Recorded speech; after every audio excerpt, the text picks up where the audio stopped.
Oke, bismillahirrahmanirrahim. Assalamualaikum warahmatullahi wabarakatuh. Pada kesempatan kali ini, saya akan mencoba menjelaskan atau membahas bagaimana komunikasi antara klien dan server ya, melalui protokol HTTP.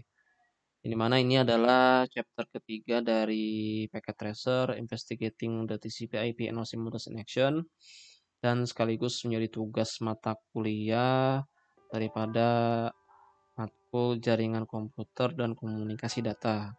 Nah, tujuannya ini kita akan mencoba membahas, mencari tahu dan mengetahui bagaimana proses antara klien dan server itu bisa saling berkomunikasi ya, cara-caranya dengan protokol HTTP dan protokol suite-nya ya, semua yang terlibat tuh seperti apa aja sih, gitu kan.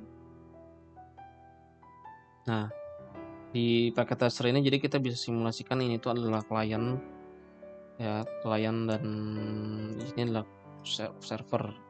Jadi bisa kita setting-setting gitu dan ini udah di-setting. Kalau ini adalah web server, alamat IP-nya dia di 1.192.168.1.254 ya. Dan dia juga sebagai DNS server. Di sini ya, bisa terlihat ya ada di bagian section ketiga itu ada gateway, DNS server, line number. Dia juga sebagai DNS server. Dan di sini ada web client ya, IP-nya itu di 192.168.1.1. Dan dia dihubungkan ke DNS servernya si IP-nya web server gitu. Seperti itu. Nah, di sini sudah ada part dan beberapa step ya. Mungkin nanti bisa sekalian penjelasan itu adalah penjelasan yang mengikuti dari part dan step ini ya. Pertama kita coba ubah dulu ke simulation. Nah, jadi untuk kita mengetahui event apa saja yang terjadi itu kita ubah dulu ke simulation. Di paket tracer dia kalau kita pertama kali buka dia mode real time defaultnya. Nah, kita ubah dulu ke mode simulation.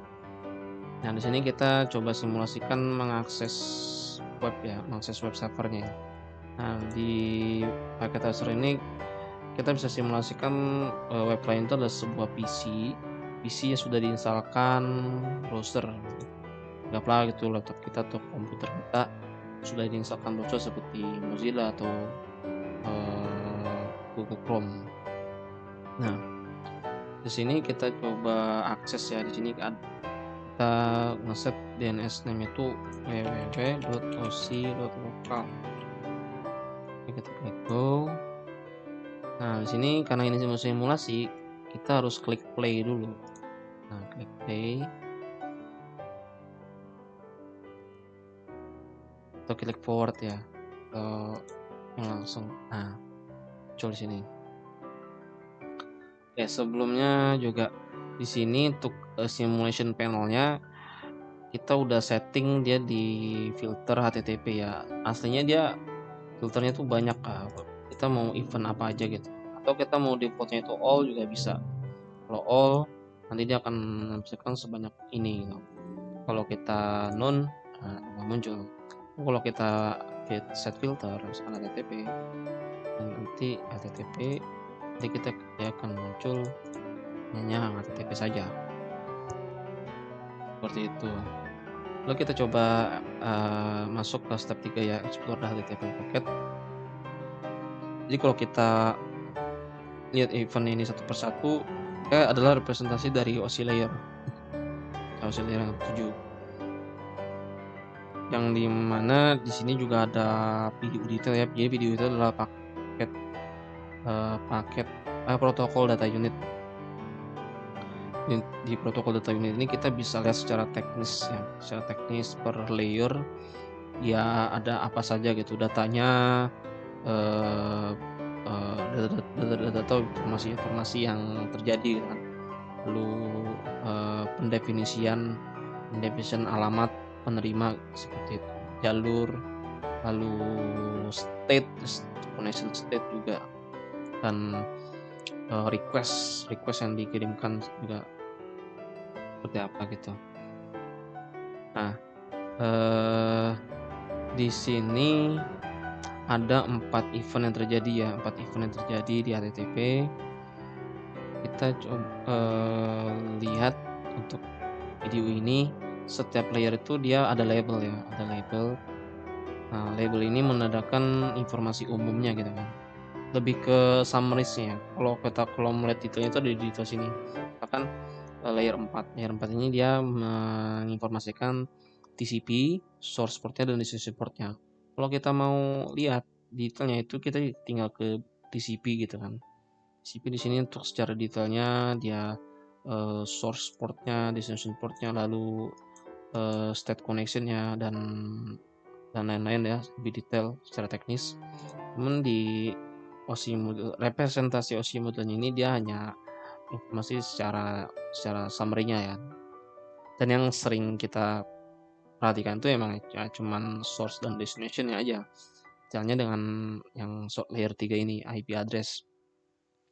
Kalau kita detail dia IP itu, banyak ya informasi yang ditampilkan, tapi yang kita perhatikan atau kita itu hanya di IP source-nya dan destination-nya, seperti itu.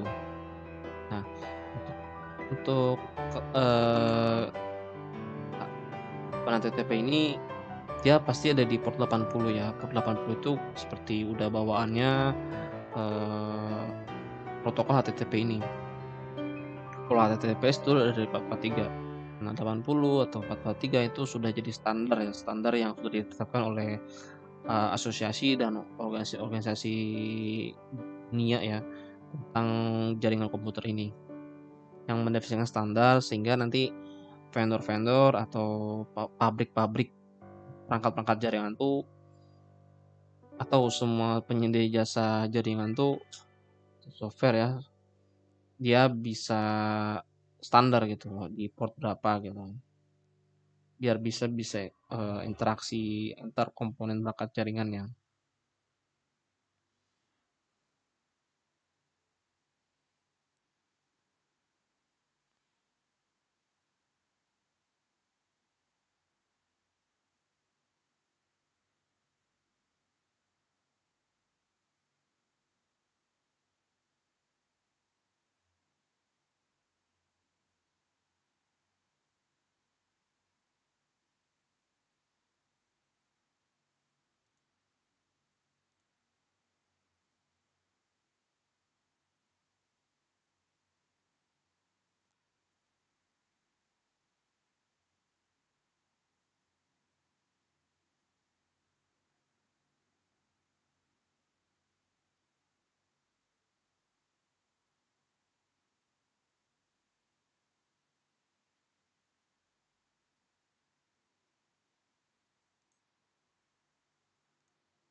Ya, jadi kalau kita lihat di outbound PD detailnya, jadi kalau request pertama kali dia akan mengirimkan ini, host-nya ya, nama host-nya apa gitu kan, terus data language-nya, lalu di last-nya itu dia HTTP respon gitu. Device-nya add device-nya sama-sama klien, tapi bedanya kalau yang pertama kali itu dia HTTP request, dan yang terakhir itu dia HTTP respon. Jadi menerima respon balikan dari servernya.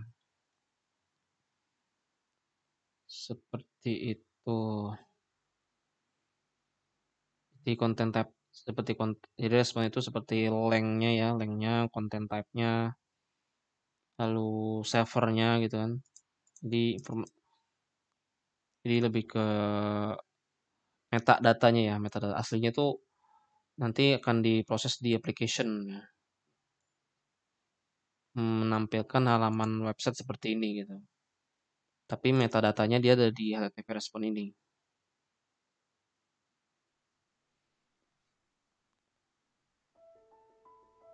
Oke, kita coba lanjut ke part 2 ya. Kalau ada beberapa ini yang terlewat, mungkin bisa dimaklum karena agak sedikit membingungkan ya. Agak sedikit membingungkan, penjelasannya ini. Nah, pada intinya tuh, content of HTTP paket itu ya seperti itu gitu. Nah, pada intinya dari klien kita mengirimkan request, lalu dari,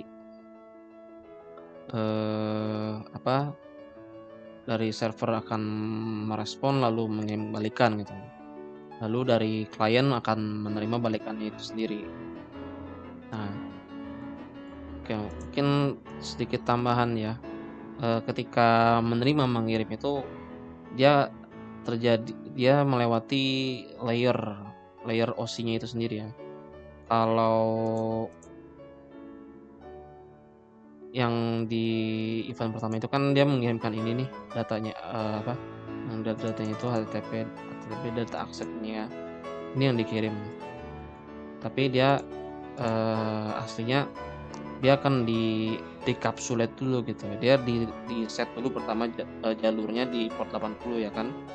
Di port 80, alamat penerima pengirimnya, lalu data-data itu diproses di dalam driver-nya si jaringan, driver perangkat jaringan ada di OS ke dalam bahasa mesin, lalu dikirimkan melalui perangkat jaringan. Nah, dikirimkan melalui perangkat jaringan dari klien dan akan diterima dari server. Ya kan, dari server ya di in layer ini kita bisa lihat ya, dia si layer pertamanya receive the frame, lalu dia melakukan validasi MAC address-nya. MAC address itu berarti, alamat perangkat lebih ke hardware-nya ya.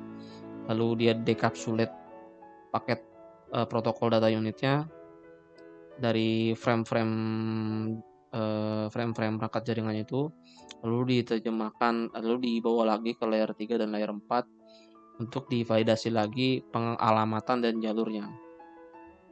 Baru nanti masuk ke layer 7-nya atau layer application-nya itu sendiri gitu. Dan nanti, diterima dan lalu dikirimkan lagi. Kan kalau event-nya itu ada di server, nanti dia menerima request lalu mengirimkan respon gitu kan. Seperti itu. Bahkan di OpenPD Return ini juga yang di sini HTTP respon yang mengirimkan respon. Dari situ kita coba lanjut ke part 2. Di part 2 ini kita akan melihat semua event ya. Jadi ini kita ininya show all. Nah, kita show all. Kita lihat yang DNS. Di sini ada penjelasan tentang DNS ya. Kalau kita lihat soal ini dia ada event DNS, ARP, TCP dan HTTP. Kalau tanpa DNS itu berarti kita, tanpa domain name-nya ya, tanpa OSIDOT lokalnya itu ya. Maka dia hanya akan ada ARP, TCP dan HTTP.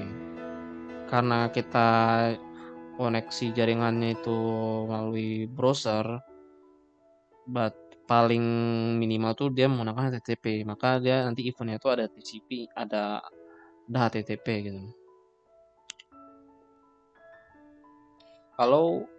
Kalau kita cuman mengecek konektivitas antara komputer dan server, antara klien dan server, misalkan kita ngeping, itu mungkin hanya ada TCP aja ya. Jadi kan lebih ke TCP itu kan lebih ke port, ya mungkin lebih ke TCP-nya ya. Portnya nih yang berapa, jaringannya ada di mana gitu.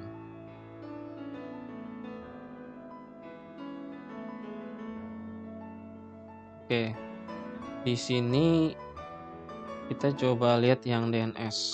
DNS ini, nah dia menggunakan UDP ya, dia menggunakan segmen UDP. Kalau yang HTTP tadi kan dia menggunakan, HTTP port 80 ya, tapi kalau yang UDP ini dia ada di 53. masing-masing itu dia pasti beda sih. HTTP itu pasti ada di 80 dan UDP itu mungkin emang dari standarnya ya atau emang kebetulan dia di 53. Tapi untuk alamatnya dia masih sama ya, dia masih menggunakan alamatnya si server dan alamatnya si klien. Ya, aslinya itu kan DNS itu harus terpisah ya, DNS.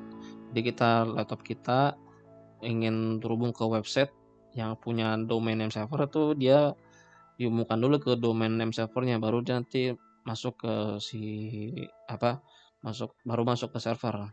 Tapi karena ini case-nya jaringan lokal itu kan berarti tanpa perlu internet juga bisa gitu kan, si server dan kliennya ini. Maka si servernya ini bisa di setting sebagai DNS server juga gitu.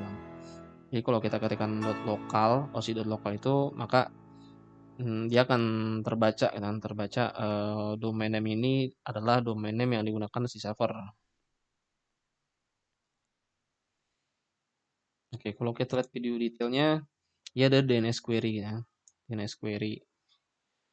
Kalau kita bandingkan dengan yang akhir, dia ada DNS answer. Jadi kerjanya DNS server itu dia nge-query ada nggak gitu kan, nama nama nama nama domain name-nya, lalu akan dijawab gitu kan. Oh ada nih gitu kan DNS DNS answer. Nah, DNS answer-nya osi.lokal ada di IP 192.168.1.254 yang dimana itu adalah DNS-nya, IP DNS-nya, DNS servernya si web server. Jadi cara kerjanya DNS itu dia lebih nge-query, akan lebih nge-query, nanti dijawab ya kan hasil inquiry-nya itu gitu. Dijawab IP. Nah, nanti si IP ini akan diteruskan ke TCP gitu kan. Akan diteruskan ke TCP dan HTTP. Itu akan dilanjutkan lagi ke proses komunikasinya melalui HTTP dan portnya gitu kan di 8080 di port 80. Yang tadi di sebelumnya ya kita hanya ngefilter HTTP itu kan dia ngeset tuh IP-nya dulu kan, ngeset juga jalurnya. Tapi karena ini kita pakai domain name dia di DNS-nya dulu gitu ya, dicek gitu kan. DNS-nya dulu yang di resolve DNS-nya. Lalu nanti dia masuk ke event HTTP.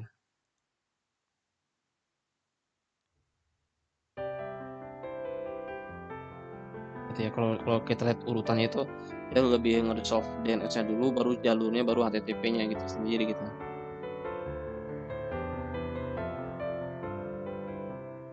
Oke. Di sini TCP itu juga memanage konektivitas kan. TCP itu dia lebih ke jalur karena HTTP itu ada di port 80 dan DNS itu ada di port 53 ya.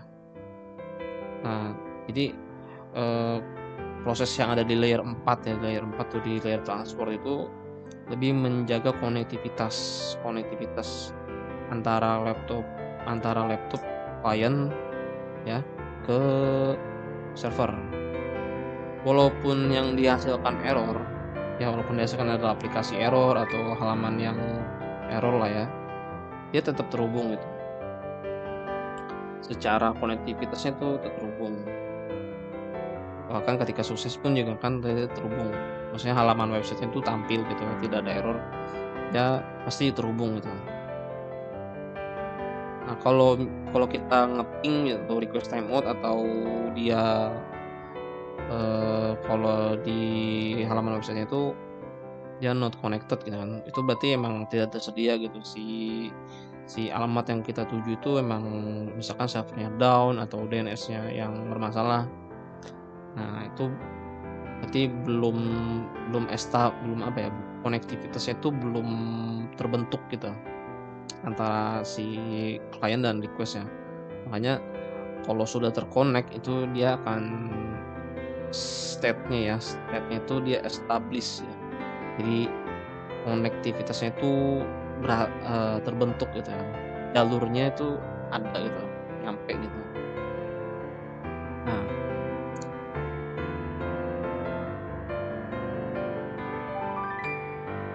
dan nanti di situ juga, jadi ibaratnya tuh jadi,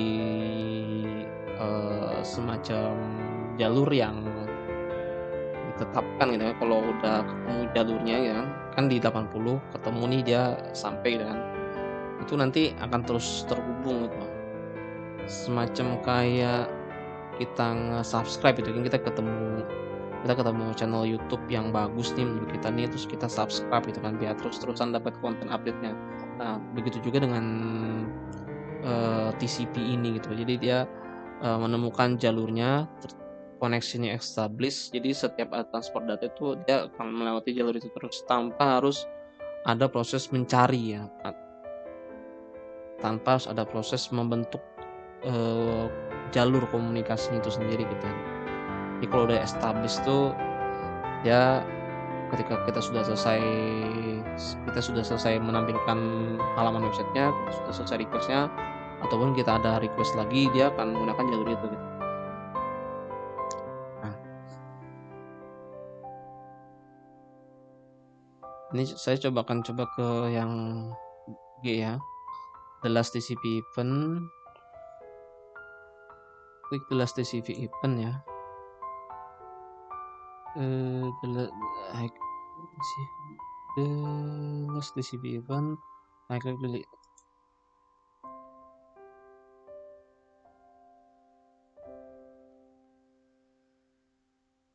assignment step directly.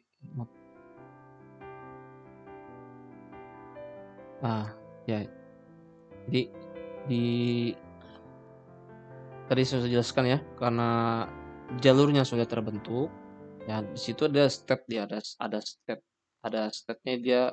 Kalau di penjelasan di sini kan dia di-establish ya, jadi communication-nya, terbentuk gitu, jalur komunikasinya.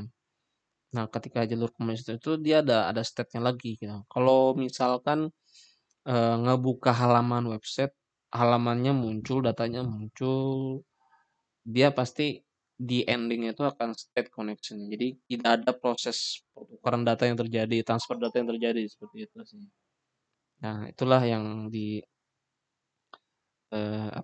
yang diinformasikan ya di poin keempat ini. Nah, lalu kita lanjut ke challenge-nya ya. Kita coba lanjut ke sini. Di sini kalau intinya sih, yang ditanyakan adalah berapa port number, web server listening on web request, dan berapa port number web server listening on DNS request gitu. Jadi yang harus dijelaskan ya, kalau web server listening on request, karena ini protokol HTTP berarti dia di port 80 gitu. Kalau di HTTPS berarti dia di 443, atau di HTTP custom berarti dia di port tertentu gitu. Ya, jadi di mana listening on web request berarti dia, di HTTP minimal ya, berarti di port 80. Kalau DNS-nya dia port di port 53 gitu. Antara si klien menentukan source-nya, dan di server eh, sini kan dia sini kan dia contoh di sini ya. Di sini kan dia inputnya itu kan dari klien, dia mendefinisikan source-nya itu di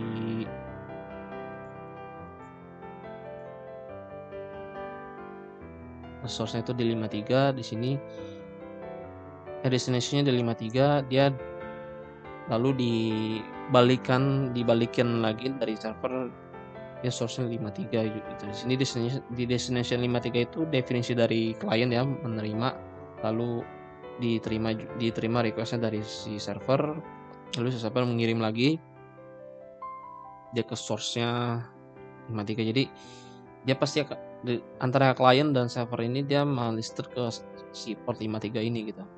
Kalau yang di HTTP web request-nya ya, dia pasti nge-listen di port 80 sebagai destination atau source ya. Seperti itu sih. Jadi kesimpulannya, eee, untuk case ini ya, untuk case klien mengirim request ke server, lalu dari server merespon halaman website, kompleks gitu ya, kompleks, proses komunikasi yang terjadi gitu kan. Sampai dia menampilkan halaman website seperti ini tuh banyak protokol-protokol atau event-event yang terjadi di dalam proses komunikasinya gitu.